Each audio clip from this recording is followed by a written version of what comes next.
वर्षांच्या आजी आहेत, त्यांच्याकडून त्यांच्या काळाची आपण माहिती घेत आहोत आणि त्यांच्यापर्यंत पोहोचवण्याचा प्रयत्न करत आहोत. आज आजी आपल्यासोबत आहेत. आजी काय माहिती देणार तुमच्या काळातली आणि कशी राहत होते, का राहत होते लोक? आमच्या काळात मला सांगतो, आमचा कोणतर पाहुणा वारला. हां आता ते मैतीला काही जाणं होत नव्हतं. हां हां परगावला टपाल पेटी राहत, राईट. हां खपटी कागद हां कारण हां त्याच्यावर लिवायचं, हां ते टपालमध्ये टाकायचं. हं, ते 3 दिवसाला त्याला पाहुण्याला पोचायचं. हां त्यांनी काय राखाला सावडायला गटत नव्हतं. हां दिसा मासाच्याला 15 दिवसाला गटायची, येऊन भेटून माघारी जायची. हां. आमच्या काळात असं होतं. आणि तुमचं लग्न कसं व्हायचे, वराड कसं यायचं आणि बोलायला लोक कसे यायचे? आता पहिल्याच्या काळात कसं होतं, हां चुलता वडील हे बघायला जायचे घर, नवरदेव कसं जायचं? बैलगाडीनं 7 का 5 जण असं जायचं.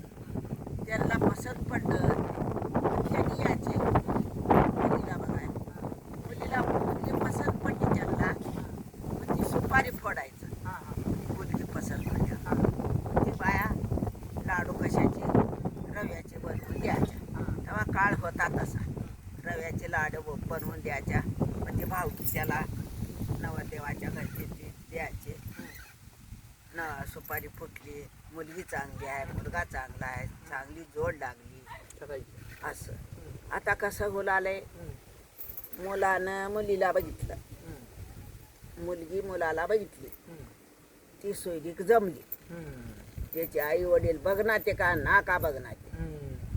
ती दोन्ही पसंत झाले, झाले. झालं लग्न. आणि मग असं म्हणजे असं तुमच्या काळात असं म्हणजे गाड्या नव्हतीच बघायला, गाडी नव्हती. असल्या मोटरसायकली नव्हत्या ना, सायकली नव्हत्या साध्या. हां.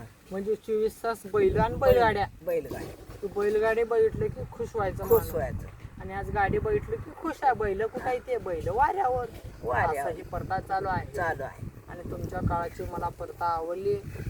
आणि तुम्ही आज 85 आणि तुमच्या घरात कसं घर राहायचं, लाईट राहायची, कसं काय काय करायचं? आमच्या देखत आम्ही चिमणीवर वापर केलेले. हां. आणि घर कसं राहायचं? घर शेणानं मातीनं सारवायचं. हां ते हां चिमण्या वापरायचं. राखेल मिळत होतं, हां. राखेलला चिमणीत घालायचं, लावायचं हं, काडी ओढून. हं, मग त्याच्या परत काय ते रस्त्याला खंदेला आले. हं. खंजीर. खंदेलं हं, इथं एक कोपऱ्याला खंदेल, त्या कोपऱ्याला खंदेल. हं, मग ती कुठवर झालं हं, खंदेलाचं. हं, मला 2 मुली होती तर ती खंदेलं. हं, मुल्या मुलीच्या टायमाला आली खंदेलं. हं, धाकट्या मुलीच्या जन्मापासून खंदेलं. हं.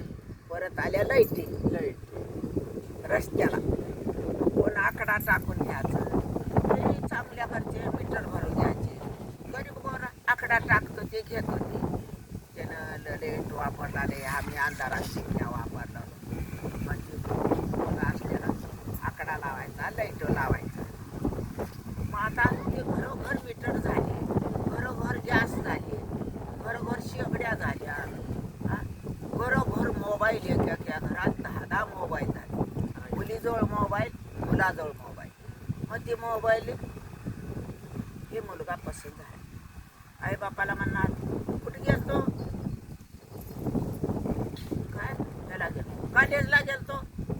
कॉलेजला म्हणून घरातून जायचं, दिवसभर पुण्यात रोड करणार, कॉलेज करायच्या. आणि म्हणजे असं रस्ते वगैरे असं होते का डांबरी? नाही नाही, कच्चे. कच्चे रस्ते. चिखलात जायचं, चिखलात यायचं, बैलगाड्या चिखलात, चालत चिखलात, असं जायचं. खरंच आजी तुमचे खरंच आभार मानावे. आणि तुम्हाला कुठला रोग नसेल, आजार नसेल. आणि आताच्या माणसाला कॅन्सर कुठलाही सर्वात रोग आहे. आम्हाला सुद्धा असं म्हणजे काही सांगता येत नाही. आणि हे आताचे लोक 50 ते 55 वर्षात आऊट होत आहेत. आणि खरंच तुमच्या काळाचे लोक इंजेक्शन नव्हतं, औषध गोळ्या नव्हत्या, दवाखाना नव्हतं. तुमच्या काळातली लोक अजूनही 105 110 वर्षापर्यंत जगत आहेत. राईट. आणि आताची माणसं 55 55 60 वर्षातच डूल होत आहे. आजचा काळ वेगळा आहे. आणि तुमचं पूर्वीचा काळ जीव होता आनंदी होती, सुखी होती. आणि आजचा काळ मया होती. मया पहिल्याच्या लोकाला मया होती. आता कसं करला त्या आईबाप बोलवायला सणाला, दिवाळीचा सण आणावली, तिला पंचमीचा सण आणावं. हम्म. माझ्या घरी कोण नाही, माझ्या घरी कोण नाही. आम्ही कसं करतो तो शिलंगण झालं हम्म. असं माहेराकडं तोंड राहत होतं आमचं. हम्म. कवा येते की बैलगाडी, कवा येते की बैलगाडी, हम्म. भाऊ माझा भाऊ आहे कवा येतो की असं वाटायचं. हम्म. आणि शिकरी पुणीव झाल्याशिवाय सासरी जात नव्हतं. हम्म. आता नवरा संघच आणले त्या संघच नेऊ लागल्या. हम्म.